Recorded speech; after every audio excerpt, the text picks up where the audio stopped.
How's it going, everybody? Welcome back to another video. In this one, I'm actually interviewing one of the members of the six-figure marketing consultant community, Romans, Ivanovs. He's actually just recently passed the $10,000 a month profit mark with his business using our programs and our help.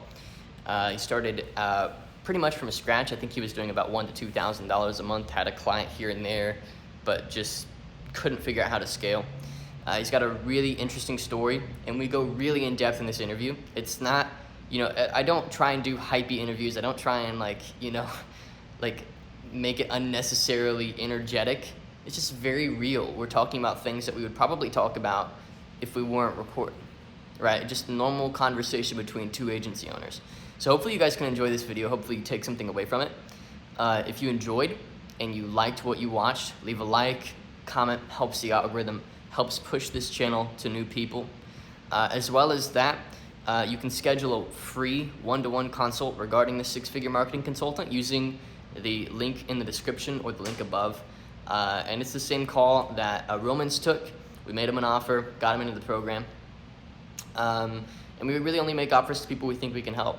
So go ahead and take that opportunity now. That being said, I just wanted to welcome to the channel Romans. He's done incredibly well with our program. He's been a part of the community since about January of this year. So in only 6 months, he went from $1,000 to $2,000 a month to that $10,000 a month level. And we're having conversations about how he could join the seven-figure marketing consultant, which is our next step program, and scale to that 40, 50, with potential of up to $80,000 or $100,000 a month with his business. So that being said, once again, welcome to the channel, Romans. Thanks for coming on, man. This is going to be a great interview. Watch it from the front to the end. Take notes. Read between the lines of what we're saying and kind of think about our mentality and why we're saying what we're saying. Not just what we're saying, but why we're saying it, which is probably just as important. So hopefully you enjoy this interview. And yeah, let's get into it. All right, Romans, welcome to the channel, man. What were we talking about? We were talking about, with you, so you hit $10,000 recently, first of all. Yes. But yeah, welcome to the 10K club, by the way. Freaking cool. Thanks for having me. Yeah. Well, so we were just talking off camera, about some of the sacrifices you've had to make to get here, man. So just, I figured I'd just pop on the recording, keep the conversation going, man.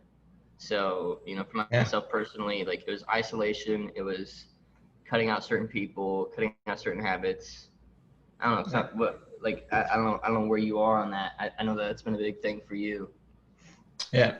I think it's been definitely a bunch of different things since the beginning of the agency, or since the beginning of the sort of a freelance career. Yeah. Self-isolation is definitely one of them. Yeah.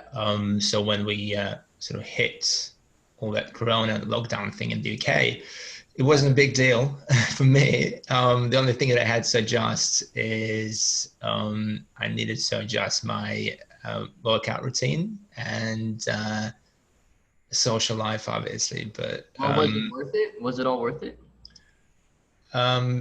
You mean the switch? Yeah, of course. I mean, it's a no-brainer. I knew what I was up to.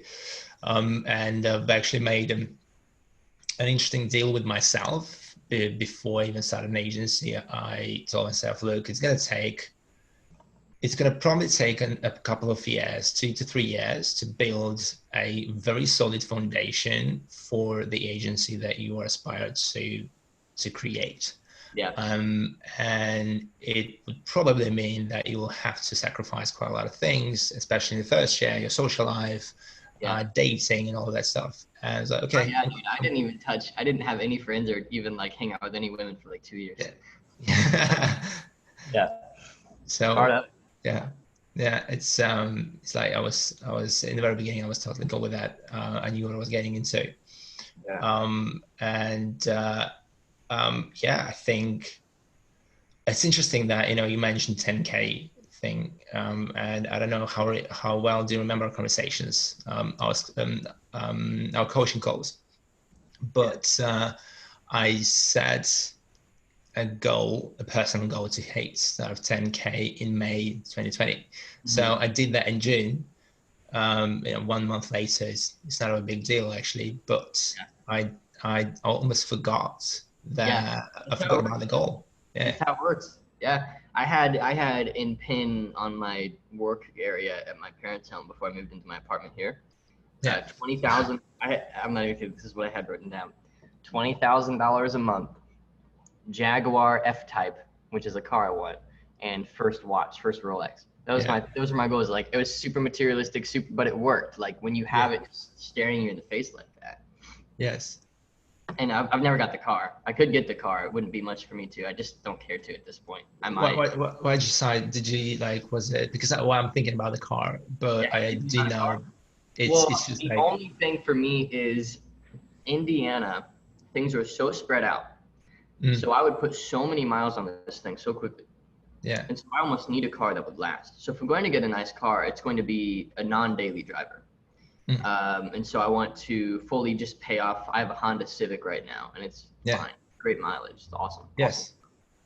So I feel like pay that off completely, and I could pay it off like in a heartbeat. It's not even that much money owed. It's just, I want to be like, I want to be responsible here, pay it off, Yeah. maybe sell a watch or something for the second car. Yes. All of this is things I could afford. I just don't want to get sloppy, you know? Yeah. So yeah, Yeah. yeah, I Makes definitely, sense. definitely will be getting a nicer car soon, but yeah. So I definitely understand what you're talking about, where you kind of forget that you set the goal. It just kind of happens. Mm. Yeah, it's kind of happened, and we. So I think the last call that we had, which was probably in March, I think middle March something, and we sat down for a last coaching session, and I told you that I had a bit of a I had a bit of a curve Yep. in my business. So I was like, when we started working together, what happened that my income started to well, basically, yeah, I started to get on more clients on board, and I've instantly seen the results. Yeah. But then I've almost I'd almost attached myself to the fact that there was that a bit of growth, a couple of more clients. I paid You off. got too attached. You got too attached to the Yeah, growth. yeah. Yeah. And I was like, I paid off my investment in your coach like almost instantly. But Yeah. then I was like, okay, I feel like this is exactly the point that I went, where I wanted to be. But then what's next? Without, and I didn't realize that I was actually already attached to the fact that I was getting comfortable. Yep. And it's so interesting because That's I, good. I just had a client's call, a potential client's call, and I was talking about that. Was I almost sort of consulting the person on the same type of issue, and I recognized the importance of recognize the importance of being detached from the goal, from the money aspect, and focusing on the process, focusing on the almost like practicing to enjoy every little thing that you do in your business. So it was detrimental, to be honest, because I let it go and I didn't do anything. Like literally, I didn't change any strategies. I didn't do I didn't do anything additional to what I was already doing at the time. Pure organic posts. I didn't do any reaching. I didn't do any manual outreach. All inbound, like we teach. All inbound. Yeah, absolutely. And all of a sudden, my days, my calendar started to fill in with consultation calls. And it was, oh, that's interesting. And I was like, okay, that's probably the right angle to lean into, and just continue that way. And that was it. So it was like as simple as that. And I was okay. That's what Trey actually meant when he talks about simplicity. So yeah, man, it was. It was almost like a magic thing, but it wasn't magic. Obviously, I've put a lot of work into the organic posts and the content that I was producing, but I think the switch or that lever that I had to pull was just literally the mindset switch, the detachments and bum, it was 10K in June. Well, Yeah. a little bit more than 10K. So Yeah, when we put our goals on a pedestal, we give them control over our lives. yeah, Very interesting thing. So like that's why we talk about in the program, in the mindset section of the course, it's like standards, not goals. It's been a big one for me because yeah, like I can have a goal. Like my goal for the longest time has been $100,000 a month in profit, and I've gotten really close a couple times. But like I'll always, and this is just full transparency, like I'll sometimes go back down the next month, or yeah, sometimes I'll make an excuse and I'll slow down, or I'll get comfortable or whatever. yeah, And this is me talking to myself here. It needs to be a standard. It can't be a goal. If it's a goal, then you'll hit it and you're done. yeah. Just like anything else. It's just like, yeah. So now, so what's your just a weird question? What's your perspective on the $10,000 a month? How does it feel? Does it feel any certain way, or is it kind of just like, hey, it's a result of a process? Yeah, it's like it is what it is. I didn't feel anything, to be honest. That's now I'm kind of recognizing that this is my sort of, as you said, my standards, um, my base, and I know this is I'm totally capable to make 10K a month, um, and it's easier than I thought it is. I thought I was actually overcomplicating or I think I was sort of, yeah, as you said, I was putting that 10K on a pedestal. I was like, oh, that's some sort of a magic number that I had to attain. But um, yeah, it was Right. like 10K, cool. Let's continue, let's continue working with, focusing on the clients acquisition and so on. Yeah. So let's get a bit more technical then. So who are you serving? What's your niche? Tell me a bit about like your Yeah. day to day. Tell me a bit about like what really has changed from the start for you. Because what you came in working in our program, you were what, January. January. January? Yeah. What was your monthly then? You were like 2,000, right? It was 2.5. Yeah. 2.5. Okay, Yeah. cool. So what's the main difference? Tell me about your day to day and what's your niche? What do you do? Okay, so I help e-commerce brands, yeah, predominantly like six-figure e-commerce brands to scale to seven-figure brands. We heavily focus on Facebook advertising, but now as an agency, um, I started to realize that Facebook ads is just a very limited tool when it comes to the growth of e-commerce businesses, and we started to focus on things like customer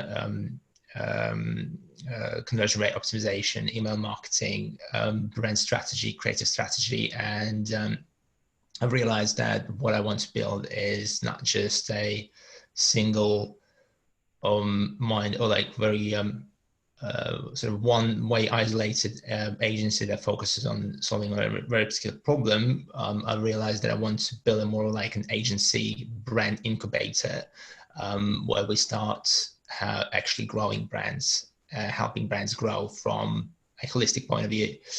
Yeah. So that's on the agency side. But before that, I was basically jumping from one niche to another. I started with a dentist as a freelancer, and then thought that I was gonna help. I was gonna be helping only dentists. I couldn't. Honestly, I couldn't do anything about it. I was just stuck with one and a half clients. A dentist was basically paying off my bills, and a couple of friends who were like running very small businesses. And then I was tried different niches, tried to see find out how else I can get more clients on, and nothing worked out. Um, Literally by luck, I ran into an e-commerce store on Facebook. Well, he actually was a dentist, but he ran his own e-commerce store, and I just approached him and asked if he needs any help. He said yes, and then we started working together. It was easy. It was easy as that. But so initially I thought that would be if every single client was like that, scaling a business, scaling an agency wouldn't be that hard. But then I kind of got stuck with maybe 3 clients total for a couple of months, maybe 2, 3 months for sure. and but I already made like a conscious choice that I want to move into e-commerce, partially based on the fact that I've seen other agencies scale with e-commerce brands, and I was just kind of generally curious about e-commerce marketing, e-commerce brands, and and then I think in December 2019. I saw your post about all that with watch that, and I was like, that was the moment that I That's reached right. out. That's right. You on your form. You said I said how'd you originally find me? And you were like, you're a new Rolex. Yes, yes, yeah. And little did you know you'd be learning a very similar tactic. Yes, exactly. I was like, okay. And no, it was funny enough because at the time I was checking out Rolex. I was like, okay, I like Rolex, Yeah. and it was kind of in my mind space. And then you appeared on my Facebook um, newsfeed. So yeah. Yeah. Well, off topic, have you gotten a watch yet? Or are you on the market to get a watch or anything? Um, yes, I still consider buying a watch, but I think I've almost forgotten that this is the object of my desire. So like Yeah. I honestly I started to focus. I started to shift my focus solely on business growth, on the processes, on Hmm. and I honestly started geeking out about agency model. Good. So yeah, one day, man. Yeah, of course. Yeah. Yeah, good. Good. Yeah, my obsession right now is oh man, there's this book. I forget I'll shoot it to you after the interview. But Yeah. it's a book that talks about like principles in scaling sales systems. Okay. Really interesting stuff. Because I'm like my whole thing. So we've got the six-figure marketing consultant, which you've just completed. You're 10,000. That's like the goal with Yeah. that. We've got the seven-figure marketing consultant, and we've got Right. a handful of people committed there. And my whole thing is I want these people to have an offer and a sales process that can scale. Yeah. And you need an offer that can scale and a sales process that can scale. And this book is going. It's awesome, dude. Right. I'll link it to you. But basically, I'm already implementing some of these principles in these students' businesses. And like week 3, they've doubled their bits. So they'll come in at like $10,000-$20,000 a month, and they'll get to 30-40 because I just build a new form of offer for them, and then I help them scale with paid. Right.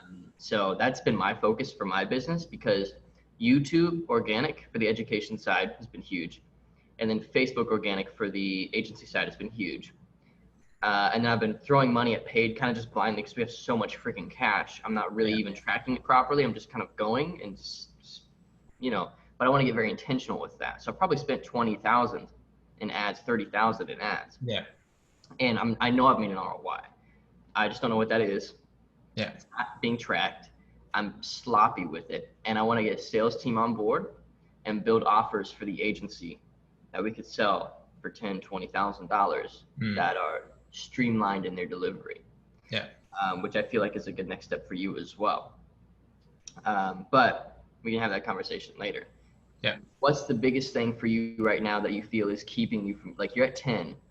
Is there a next step goal? Do you have another goal in mind? And if you do, what's stopping you from getting there? I think I haven't properly. Well, I guess it's something that I haven't thought about, to be honest. Definitely growth. Like I'm now getting on board a couple of new clients, and what the next thing is going to be expanding my team, so Yeah, hiring new team that's what I was members to probably sort of solidify our processes. And the next thing is just getting on board bigger brands. So my goal. So what I've realized that I I I I'm I realized what are the actually pain points of a lot of e-commerce brands, especially six-figure brands, and I started to really dig into how and why they have these problems and issues. And it's more than that. more than often, a lot of founders, e-commerce founders, have a mindset shift they need to do, just like every single business owner, just like me or you and all of us. And as much as we try to help them with the scaling models, with Facebook advertising, with creatives, with content production, it's not usually the thing that actually helps them. So they do need additional assistance, like they need consulting and coaching as well. So I'm looking into different ways to offer a service that would help these brand owners to actually expand their mindset as well, and learn business mindsets to move forward to 7 figures. And as I'm working with them, I'm realizing that the way I build my agency, the way we build our fee structure, so we basically tie our fees to their growth. Is another question. Remember, I asked in the group, what is your opinion on different fee structures and retainers and so on? And I realized that the best thing to do is just to charge a percentage of the revenue or the ad spend, depending on the case. Yeah, that's cool that you're becoming full service instead of just being like Facebook ads for e-com, which is like everybody does that. Everybody does that. There's nothing unique about that. It really is like a full service, like a full funnel agency. What does that look like practically? How do you deliver that? Like, how do you deliver that to a client? What shift does that make for your offer? The low offer that we have is consulting. So we just actually, my media buy team jumps on the call and consults Facebook ads. I jump in on the call and I consult about brand strategy, content strategy, and general business strategy. Then is a lower tier retainer for a Facebook retargeting campaign. So we set up retargeting campaigns. If the client, let's say you've got a certain amount of data on your Facebook ad account, and we see that your top of the funnel is pretty good, so then we come in and we help you with proper retargeting. The next is just our what is being offered most of the time, which is Facebook ads. So a proper funnel within Facebook ads. And this is something that I, obviously it's still the main offer. But then down the line, you will start to look at the brand as as a bucket, and the bucket's got a lot of holes in it. I don't know if you've read the book called Sprint. I know it's Sprint. Or a lean startup or something. There was that. Startup. Yeah, absolutely. Yeah. That was an analogy with the bucket. The bucket's got multiple holes, and these holes are the problems that you need to solve within the business. So one of these holes is conversion rate optimization. So basically your funnel, your offer, your copy throughout the funnel. What do you do when what do you do with post-purchase experience, et cetera, et cetera, et cetera. So then we offer that, and we basically try to educate the founders that in order to go from 6 to 7 figures in revenue, it's not enough to focus solely on Facebook ads or customer acquisition, and trying to be super transparent and saying, look, yes, we specialize in Facebook ads, we specialize in acquisition, but if you truly want to build a business, you don't want to depend on Facebook. You want to diversify, and you want to kind of create your own platform, your own source of attracting clients. And the other thing that I'm just testing out is email marketing, and just offering that to a couple of clients of ours, literally for almost free, just because we want to test different angles. Just as an extra. Yeah. So that way. One of the things, sorry to interrupt you, man. I just want to take a step back too. Some people are going to be watching this and be like, holy frick, this is like in depth. And just a point that I want to make too is that Romans and people like Romans and every single student that I've seen get to the $10,000 a month mark, which is just such a common goal for people, is that, they are not obsessed with the money, they're obsessed with their niche. Yeah. And like, they are just like, and so if you're not following Romans and what he's saying specifically, and you're not really taking away specific things that you're going to do for your business, take away this, and that's that he's like in this world and he's in depth in this world, and that's how he's made $10,000 pretty easy for him to get to and maintain relatively. Um, so it's like he's not here talking about you know next big step. There's no such thing as big steps for him. It's just consistent, steady, Yeah. slow obsession over the market that he serves and the people that he serves and how he's going to serve them. Yeah. And you notice he even gets creative. So one of the things too that I really like about you, Romans, and that I think is honestly long term going to put you in the 7-figure bracket, is that you're willing to expand your service delivery outside of the thing that you've romanticized. You're Yeah. not just doing Facebook ads. You're saying, all right, what are the other problems? What are the core issues that my market is facing? So you're going to start consulting them on mindset, practical, applicable mindset training, practical, applicable, business structure training, team building training. Like help them at some point. You will be able to help somebody start from scratch an e-com business and get to 7 figures yearly profit. Like if you Yeah. stick with this industry for 5-10 years, and then you really are like a tank. It's going to be really hard to shake you at that point. So that's why I like about Romans. And if you can just read between the lines of what he's saying, though what he's saying specifically is valuable, if you could even read between the lines and pick up what I'm picking up, which is he's obsessed with his niche and he's not romanticizing any specific way of serving them. He's not like trying to pose right or do it the way that he's seen other people do it. He's really just letting his market guide him. Yeah. It's like, when you said about the mindsets training or incorporating like mindsets, consulting or coaching into our service, is I'm literally building it with my current clients. Like I'm just building a hypothesis, like an idea of how this product is going to look like. I'm not trying to copy that. I'm not trying to bring it, it's kind of trying to model someone else. I'm just being genuinely curious about what's stopping my clients from getting to the next level, and I'm trying to build a product around that. Let's say like I'm calling it product, but it's just the first phase is just going to be a test, a pilot version of something where I'm going to be offering almost for free, and then once I start seeing like, oh, actually that works, I'll start offering it as a service or as a product. Yeah. That's awesome. Yeah. Yeah, I didn't even think about that. Yeah, I didn't think about like mindset training for my agency clients. That's pretty cool.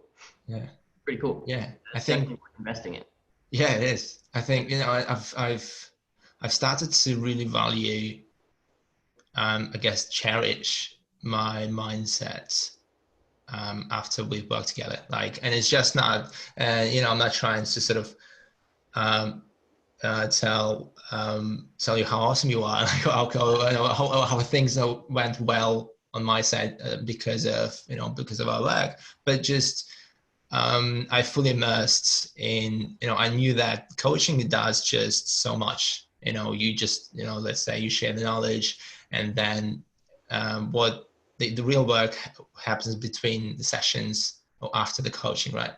And a lot of valuable things I've picked up have been in your group, like with other students. Like really, I think this has made like a significant impact, and that's why I think this is quite invaluable. Like to actually keep on having that momentum within the group, or at least like jumping on the calls that you have.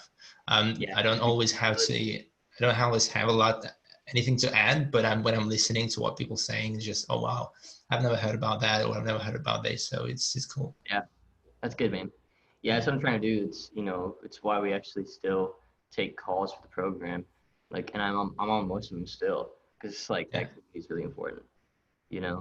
Yeah, it's like I could totally be selling it at like the typical 997 price through a webinar or some bull crap, but it's like I think it's a short term play. I think I'm in this for the long term. Yeah, we built an insane community, and you're definitely a leader in that community. People definitely look to what you're doing and how you operate, and the decisions that you're making. I know a lot of students are modeling you, so it's just cool to have watched you grow. So what do you feel like is one of the key like I know you said next step is team. Yeah. But what do you feel like are some of the key, let me ask you this. What do you feel like are some of the key mindset like shifts you made from when you were coming in to working in the program to where you're at now? Because I think, honestly, I think my following for the most part, and then our community, our student community, um, mindset's the core of it. And we know Yeah, that. it is. So yeah, what do you feel like are But the key shifts? I think that's it. Like you just said it. It's the mindset. It's not always apparent. Like it's it's actually it's never apparent. Like what I thought that you were gonna give me. So my expectation of the coaching was so different from what I've actually gained from it. I was convinced that you were going to give me some secret strategy for how to scale a business or how to hire a team or how to do X and Y, Z. But I quickly realized that, oh, wait a second, I can actually Google, so to say, I can Google things like that or find it elsewhere. And the core, like, I think one of the biggest mindset shifts is obviously was detachments and standards. But it's something that I've been practicing since the beginning of this year, which was I don't even know how to describe that. I've been visualizing myself operating my business in a certain way, and I just I'm going on walks almost every day or twice a day, and this is when I reflect, when I think about um if there were no limits within my business, or that I had no limitations whatsoever, what would I be doing, or what interesting things I would like to do in the future. And that gets me in a different mindset. Like I start to feel less consumed by all the tactics and strategies or problems that we have that we need to solve, and I'm trying to put myself out of that daily routine into an, let's say, a fresh mindset. That's what I do on a daily basis. And I think it was just that ritual practice was just a byproduct of me trying to pick up again. I was listening to your I was well, on the top of us having calls. I was listening to YouTube videos, and I was trying to understand like how is it, like what are you thinking, like how do you, so what is the state of mind that you're in order to you make 40 grand, 50 grand, and so on. Like I'm trying to actually guess, what do you do? Like on a Yeah, daily right. basis, so I try to think, okay, probably in order to get to that point, he's doing that or that. And I think this is helpful. And I know it sounds a bit weird or out of the box, but it helps me to associate myself with a different identity or different person, like as Mm-hmm. if I'm trying to look I up to understand a, completely. yeah, yeah, Yeah, yeah. I'm I kind of understand. looking at, I'm not like looking up to you, but I'm looking to the identity that you have.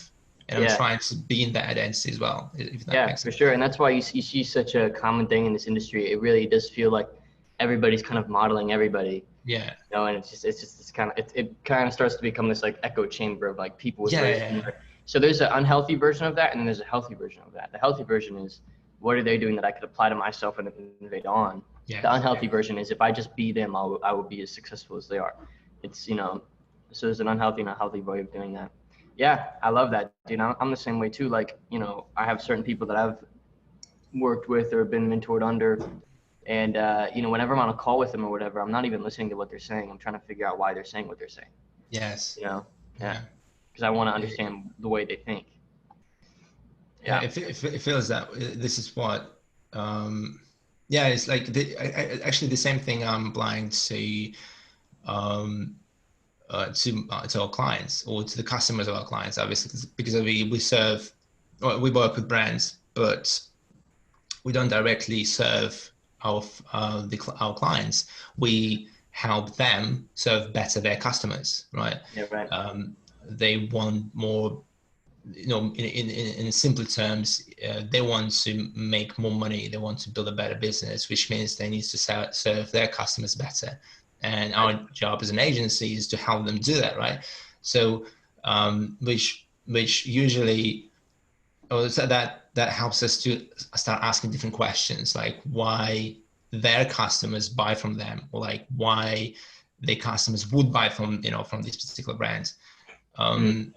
And I see that a lot of, let's say a lot of clients, a lot of brands don't do that, or a lot of business owners don't do that. I didn't do that, but now I'm realizing the power of like asking just simple why questions and digging deep to the core of it. So yeah.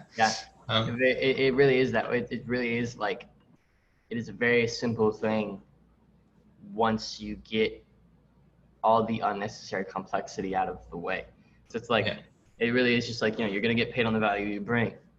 It's that simple. So, therefore we need to determine in what ways are we not bringing the value that we could bring. Is there a new form of value that we need to bring, or can we just expand on what we have now? Do we go vertical with it or horizontal with it? It's like, it's just very simple. It's very simple. So like, right now, one of the biggest revenue generating moves I've made ever is something that I've done recently, where I've built on next steps to both of, so, like recently we have the 7-figure marketing consultant now. And with the agency stuff, we have upsells that we're developing. So instead of it just being one offer, it's just like back in. So we've kind of gone, well, that would be vertical, I guess, with our offerings. It's like, let's just go really hard on this one vertical. Instead of it being like, most people's concept of making more money is starting another business or bringing on a new income stream or something like that. But my whole theory is just have one market, one kind of industry, and then just get really creative with how you serve it.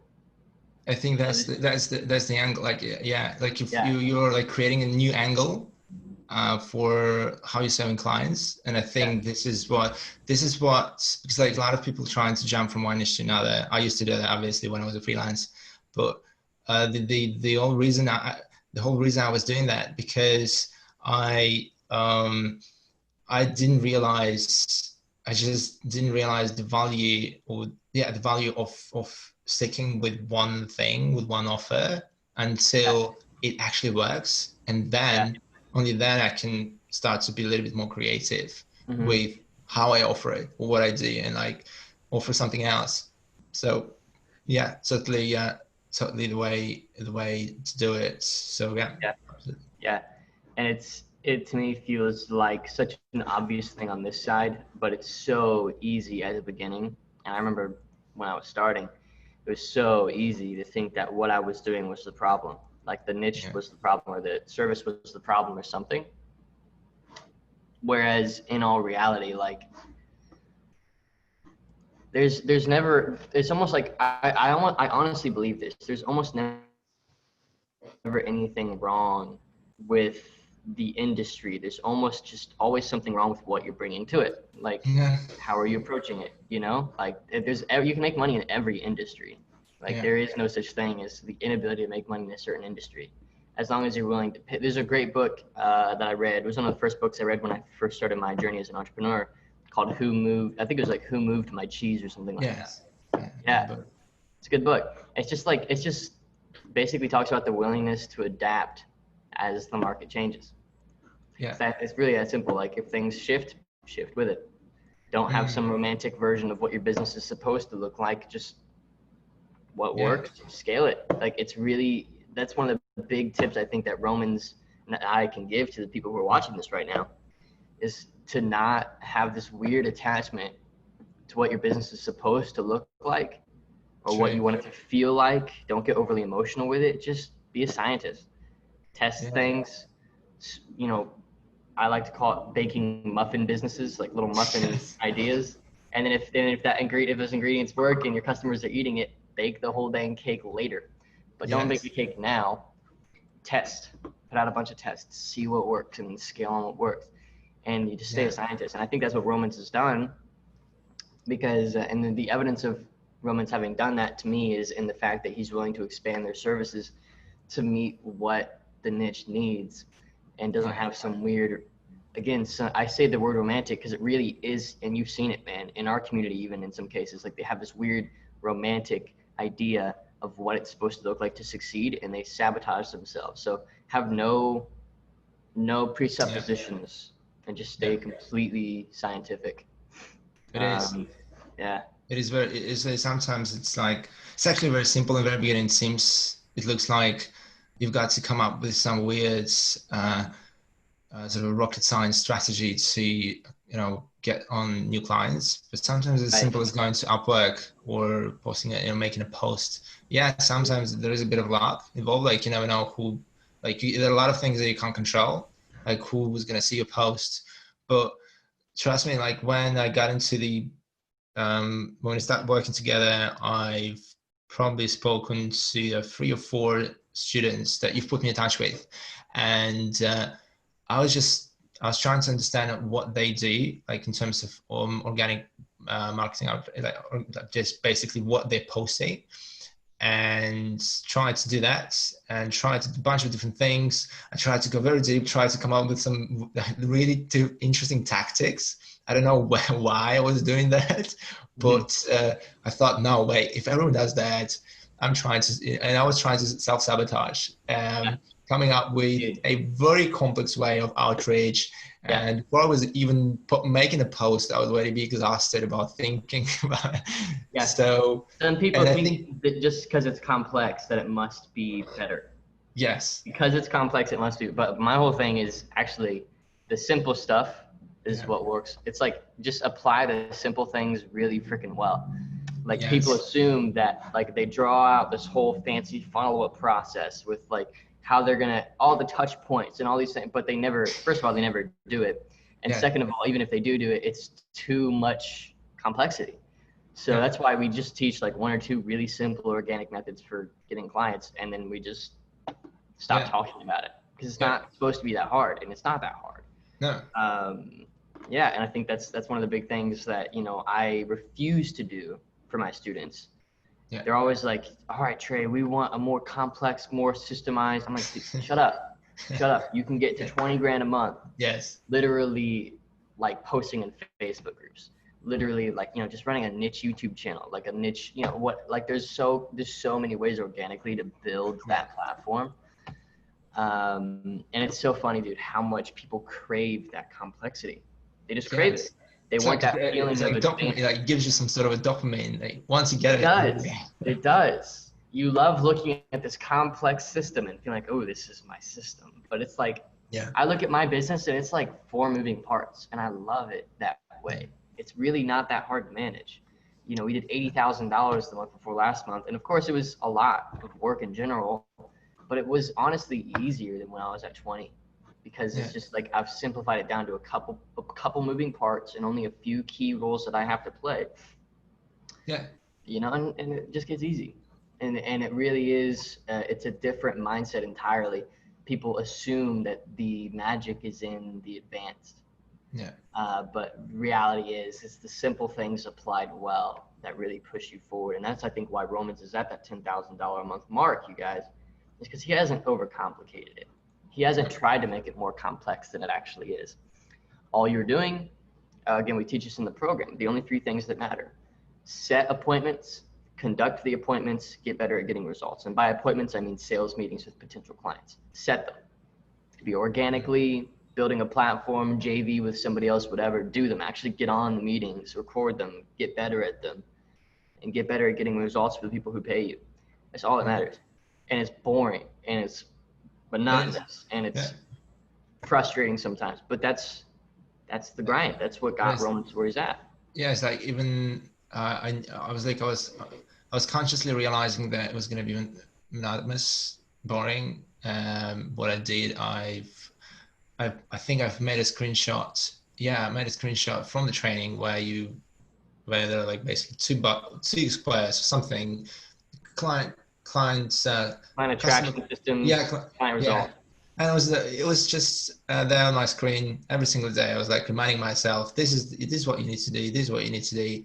Don't do anything else. Just do that. Yes. I felt like it was boring. It was like there was nothing I wasn't doing anything particularly super creative or Yeah. wasn't that exciting, but it's not gonna hurt anyone. It didn't hurt me. It actually helped me a lot. It was simple. I just needed to go through that phase and kind of, I guess, uh, teach my brain to focus on what works versus trying to guess what works. So Right. yeah, Yeah. It really is like, there was this story, I think it was like of Dan Kennedy or something. And he yeah, was he's like, he's a huge internet marketer. And he was at this like internet marketing conference, and they split the room. They were like, all right, it's the main session. Everybody's in the room. Everybody's at the conference is in this room. Speaker says, all right, we have advanced strategies and tactics in room A. And if you're a beginner, we have beginner basic tactics in room B. mm, Dan Kennedy, this guy who's generated hundreds of millions of dollars, mm, goes into room B. And everybody's like, why are you here? Like, you're Dan Kennedy. Like, why are you in room B? And he's like, well, it's like, at some point I realized that the advanced stuff is just people trying to sell you yeah, solutions to problems that don't even exist. yeah, Simple is where it's at. The simple stuff is what actually moves you forward. Build good products, have good services, yeah, build a platform for yourself, develop sales process. It's just simple. It's just really simple, kind of old fashioned stuff. Like, yeah, it really is like nothing's changed with the internet. Like, nothing has actually changed. It's just client attraction systems, yeah. client result systems. It's just simple. I think Yeah. this that we entertain ourselves with um, ideas, with different ideas, and we would like to believe in in what we believe, in what we see as something that should work, like in a sort of beautiful picture, um, and in even if it doesn't work, even like we start to recognize, okay, it doesn't work, but psychologically we find an excuse Yeah. not to admit that you just didn't do what works. Yeah. And maybe for some people maybe it's a blessing, you kind of move on or you jump into a niche and then suddenly something works. But sometimes maybe it's a question of whether you're actually interested in building a business. Maybe you should be doing something else. But I think in most cases, and I sometimes read what people post in your group, and the questions that they ask, which are 100% Google. Like, you just go and Google that, and you'll find answers quicker than Yeah. people that comment into the group. It's Mhm. it's quite funny. Yeah. And then people DM me about Facebook ads with questions that they can Google. Like, I'm like, Google. I do really want to use this time of asking me a question they can Google. You could have asked me something else, like something really interesting. But instead you decided to ask how to, set up retargeting or something like that. Yeah. Right. Yeah. Yeah. Yeah. It Um, really, people, it's such an interesting thing. Like, and I said this actually, I was on an interview on Iman Gaji's channel. It's going up, I don't know when, yeah. but I was like, one of the big things that I told his audience, because I just see this so commonly, is like, what's it? I was like, yeah, like the getting obsessed with the tool or the features of what you do, it's this like loop that ends in disaster. Yeah. Like, I don't, people who study Facebook ads and know the algorithm closely and all these things, unless applied to a product or service or sales process that you've built as well, that skill doesn't actually make you money. Mm, Like, what makes money is selling things to people. yeah. And some people have this weird idea that on the other side of understanding Facebook ads, they'll make a lot more money. Not always true. Not always true. I have a rudimentary understanding of Facebook and Yeah. YouTube advertising. Rudimentary. But I apply it to products and services and sales systems that I know work. And it's Yeah. that simple. It's like, there really is no secrets. Now, sure, granted, a small Facebook ad tweak can help a business if they're spending like $6,000 a day or something, Yeah. but it's not where it's at, man. It's not where it's at. And that's where I thought it was at, was, studying the next big funnel hack or the next, Facebook ad tweak. Mm, But it really is in what Romans is doing which is picking an industry and getting obsessed with the problems that they face and not being even attached to the concept of running ads for them. If for some reason, Romans, you were able to sell a $10,000 or $15,000 package to an e-commerce business that took you 2 hours to fulfill, and it was on building their supply chain or whatever, you'd switch, you'd flip, Yeah. you know, and like we don't have, and that's what an entrepreneur is supposed to do. Yeah. There is no, do not romanticize what you're doing. Do not romanticize what you want it to look like. Stay a scientist. And then don't get obsessed with these little tiny things, like tiny features. Just generate sales appointments and talk to people and figure it out. Yeah, you'll make, if there is a need to switch to, let's say, supply chain, I will have to make it exciting. Yeah, it doesn't sound exciting, but I'll find something that is exciting about it. I'm sure it will be. I'm sure it will be. I mean, dude, how is it not exciting? Like, that's the thing is, my thing is, I love selling myself on an idea so that I can be excited about it. So if, let's say, if I were to stop my whole business and go supply chain, it'd be kind of cool to help people manage, you know, these $2-3 million orders. Yes. Like, it'd be kind of sick to be like a young dude in an apartment just on the phone helping people move $2 million of product. Like, that's kind of sick. It's kind of cool. It's boring on the surface level, but then you think about it and it gets pretty cool. Absolutely. So you kind of need to sell yourself on what you're doing, sure, but don't, basically to summarize this interview, stay a scientist. Don't have a weird conception of what your business is supposed to look like. And that's a theme with all of the students we've had on the channel, by the way, guys. Every single one. This is such a core theme. Don't idolize what it's supposed to look like. It's all in the head. It's all in mindset. Romans ultimately didn't change much of what he was doing besides tacking on a new way of attracting clients organically that we teach. Besides that, not much has actually functionally changed. Detach from the outcome. Detach from the money. Just stay focused on the process. What do you think are some other good nutshells, Romans, unless I kind of hit all of them? There's this interesting quote that I just read another day from Ogilvy. I'm sure like a lot of people know who Ogilvy is. If you're into advertising. And he said, don't get a dog and bark yourself. And it's basically, if you have if you can find a person who can do the job better than you, don't do it. Like you can learn. I've learned Facebook ads, and I can scale an e-commerce business, but this is not my area of expertise. This is not my sort of, in the long run, this is not agency owner's responsibility. And for that, there are a lot of media buyers, a lot of people who can do that better than me. The same thing applies to everything else. So I think that switch from a freelancer type of agency owner to an actually like project manager, or somebody who the next level is project manager, the next level is I don't know, like managing director and then CEO and all that. Right. So you kind of you actually, it's very interesting the way I think about the agency. I think of myself as a project manager right now because this is where I'm at. But the next step is, head of growth. When I hire a project manager or I hire someone to manage things for me. And I sort of graduated myself within my own agency to a higher position. And I think it's just documenting the process that your day-to-day now. Document your day-to-day for a month. Show somebody what your day-to-day looks like, and if they feel qualified for it, bring them on. And then, I love that concept of moving yourself to promotions manager, or like, growth manager, head of growth. Because that's really where you should be at all times in your business. I think as an entrepreneur running our own business, we deserve and we should hire ourselves into that position of head of growth. And if you've hired yourself into another position, it's hard to stay passionate about your business. It's hard to. It's like you really care. You really care about your business, and the same thing would happen if you would go and be an employee. Like you still have to be, let's say, if you want to be a project manager or manage different media buyers, you still have to be a media buyer, but then you have to kind of psychologically already take responsibilities as a project manager.